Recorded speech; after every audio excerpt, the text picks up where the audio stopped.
అమ్మవారి అనుగ్రహం పొందాలి అంటే తపస్సు ఒక్కటే పరిష్కారం. భయంకరమైనటువంటి తపస్సు చేశాడు. చేస్తే పరదేవత అనుగ్రహించి ఆయనకు ప్రత్యక్షమైంది. మీరు వింటూ ఉంటారు, ఆ లలితా సహస్రనామ స్తోత్రంలో కనపడుతుంది.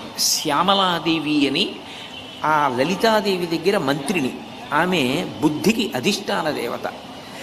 ఆవిడే గురుస్వరూపంగా ఈ లోకంలో తిరుగుతూ ఉంటుంది అని కాళిదాస మహాకవి నవరత్నమాలా స్తోత్రము అని చెప్పి ఆ రాజశ్యామలని ఉద్దేశించి, ఆ మాతంగిని ఉద్దేశించి చేశారు.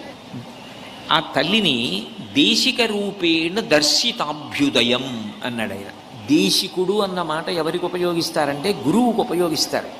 మీరు చూడండి, శంకరాచార్యుల వారికి హారతి ఇచ్చేటప్పుడు, ఆయనకి నమస్కారం చేసేటప్పుడు ఆయన శిష్యులైనటువంటి తోటకాచార్యుల వారు చేసినటువంటి అష్టకం చదువుతారు.